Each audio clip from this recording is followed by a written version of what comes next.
Hola a todos, soy Luis Fernando Sánchez y hoy vamos a continuar con las funciones de los fluidos de perforación.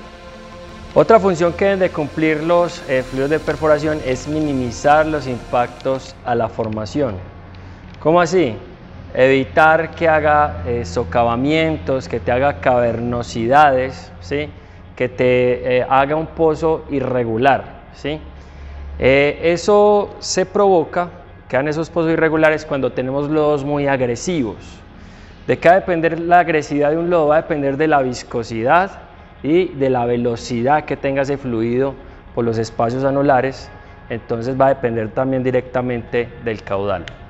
Entonces vamos a hacer una prueba sumamente sencilla, una prueba empírica totalmente, pero creo que nos va a mostrar claramente la diferencia entre un fluido de perforación y el agua. Vamos a ver que un fluido de perforación sin duda es menos agresivo con la formación que el agua. Entonces lo que vamos a hacer es verter ambos fluidos desde una misma altura, tratando de que sea a un mismo caudal, y luego vemos qué tanto daño se produjo en estas arenas, ¿sí?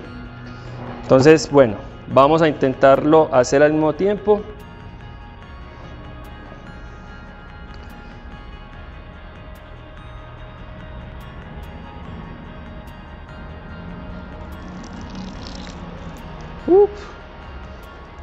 Vamos a verter todo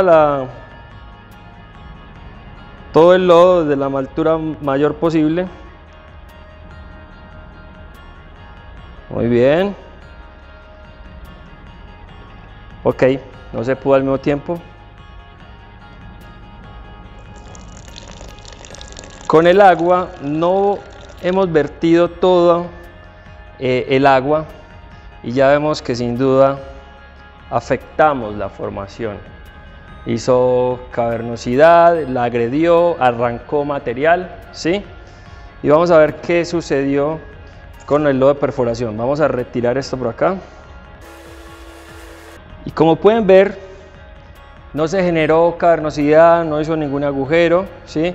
Entonces, a pesar de que se lanzó desde la misma altura, a pesar de que introdujimos más lodo en esta prueba, la formación quedó bastante intacta, no se agredió tanto, ¿sí?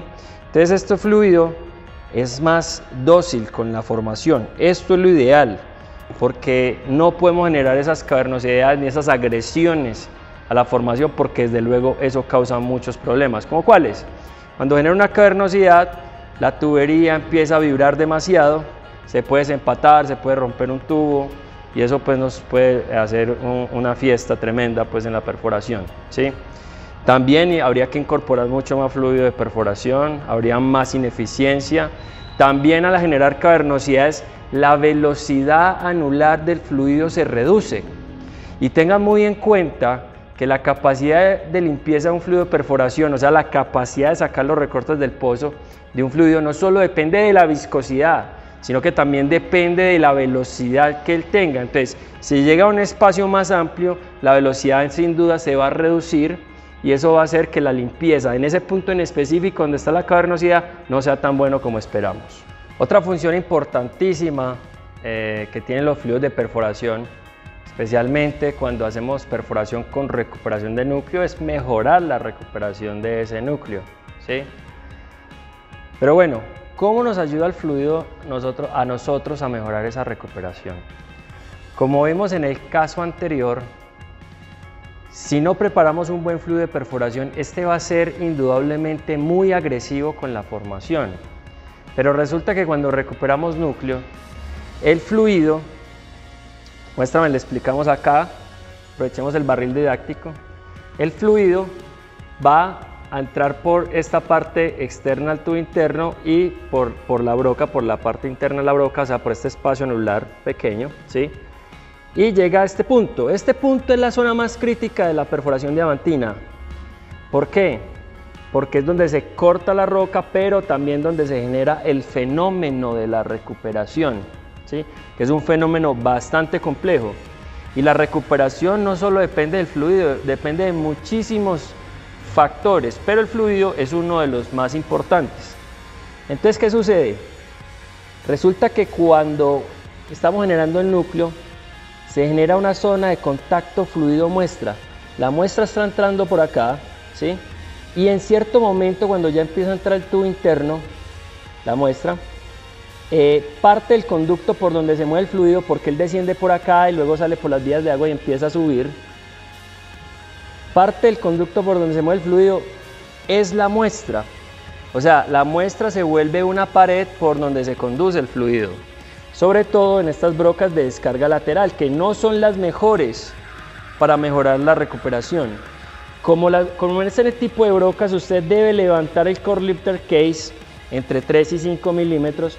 Entonces, esa longitud es una zona de exposición donde la muestra queda vulnerable. Y si el fluido llega muy agresivo, la va a lavar, la va a afectar, se la va a comer, a lavar, a dañarla y probablemente pues no la recuperemos. En cambio, cuando uso un buen fluido de perforación, no es tan agresivo, ¿sí? Entonces él pasa de largo sin morder tanto la muestra, sin lavarla tanto, ¿sí? Y por eso un fluido de perforación ayuda a mejorar la recuperación. Ayuda, no es la solución completa, ¿sí? Porque hay otros factores a considerar, como por ejemplo el tipo de descarga de la broca.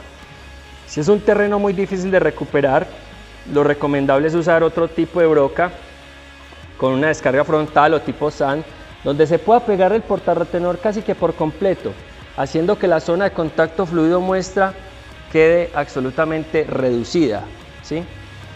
Y depende después de otros factores como la revolución, la velocidad de avance, las vibraciones, el caudal del fluido, etc. Quiero hacer énfasis con lo que pasa cuando el fluido llega a la corona. En este tipo de brocas de descarga lateral, que son de descarga lateral porque el fluido baja por este espacio anular, tiene que dar esta curva acá, ¿sí?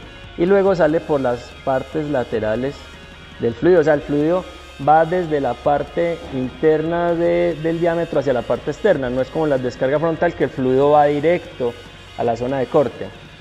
¿Qué pasa en estas brocas? Se debe levantar el core lifter case a 3-5 milímetros, dependiendo del terreno. Y entonces lo que sucede es que el fluido, reitero, tiene que dar esta curva, y cuando esta curva llega en un ángulo bastante agresivo hacia la muestra, y si el fluido llega agresivo porque está mal preparado, va a lavar la muestra, ¿sí? Entonces, cuando usamos este tipo de brocas es fundamental tener un buen fluido de perforación. Esto también se puede mitigar con brocas de descarga frontal o tipo sand, donde puedes pegar el core lifter case prácticamente a toda la broca, a la corona. Y eso desde luego va a mitigar esa zona de contacto fluido muestra, la va a reducir y no va a ser tan agresivo, no vamos a ser tan agresivos con la muestra. Otra función importante, todas son importantes por supuesto, es controlar la corrosión. El fluido debe ayudar a controlar la corrosión de todos los elementos acerados que tenemos en perforación, que obviamente son todos. Entonces, ¿qué sucede? Generalmente en campo encontramos aguas ligeramente ácidas o ácidas, y estas aguas ácidas con las que podemos preparar un fluido de perforación pueden acelerar la velocidad de corrosión de todos los elementos acerados, ¿sí? La idea es que los fluidos de perforación tengan pHs altos, de 7, 8, 9, 10, máximo 10, no con la finalidad o no solo con la finalidad de controlar la corrosión, sino porque todos los fluidos van a funcionar mejor o todos los aditivos van a funcionar mejor si tenemos pHs altos. Entonces, debido a esa propiedad, debido a que debemos aumentar ese pH, también se controla esa corrosión. Eso es sumamente importante. En perforación, indudablemente, es de vital importancia cuidar la corrosión de la tubería, sobre todo de la rosca. ¿Por qué? Como vemos, las roscas de la tubería son geometrías bastante definidas y muy finas, muy precisas. Entonces, ¿qué pasa cuando la corrosión ataca un tubo de estos? Que va a atacar primero las partes más débiles, que son las puntas. Entonces, lo que le va a hacer el óxido a este tubo va a hacer que estos hilos los va a redondear. Y un hilo redondo pues ya pierde capacidades mecánicas, o sea, ya no tiene capacidad de resistir torque, no tiene capacidad de resistir tracción ni compresión. Entonces el tubo queda inutilizado. La rosca es lo más importante del tubo. Podemos tener un tubo delgado de cuerpo, pero si las roscas están buenas, va a ser un tubo que va a resistir bastante bien los esfuerzos mecánicos. Al contrario, no.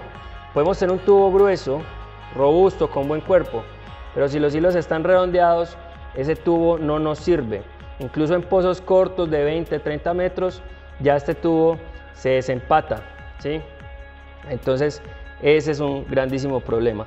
Un ejemplo de que esto es cierto es este tubo. Este tubo es un tubo NTW, que es un tubo muy delgado, de paredes muy delgadas, y estos tubos NTW pueden tranquilamente llegar a profundidades muy altas, 1200, 1300 metros. Si es un tubo NTW, solo que es un tubo corto, no es un acople, es un tubo de perforación. Otra función que tienen los fluidos de perforación es disminuir las vibraciones de la tubería. Cuando no tenemos fluido de perforación en un pozo, pues simplemente el espacio anular queda con aire. Y pues obviamente la tubería va a vibrar con muchísima facilidad, ¿no? ¿Qué va a pasar?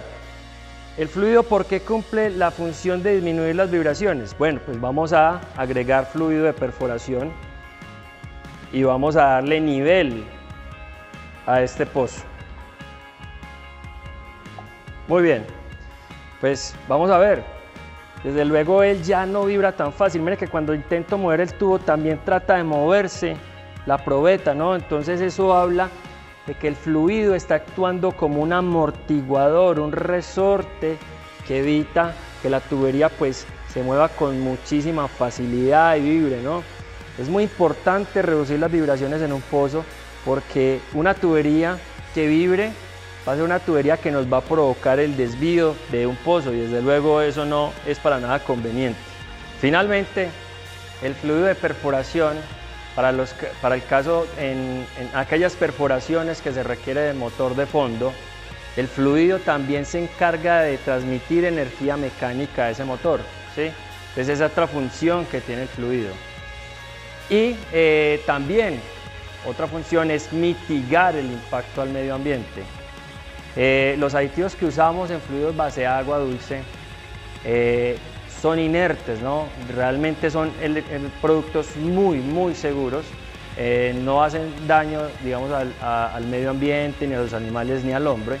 De hecho, se puede preparar tranquilamente un fluido con agua potable, bentonita, PAC, RD y te lo puedes tomar de forma absolutamente segura, ¿sí?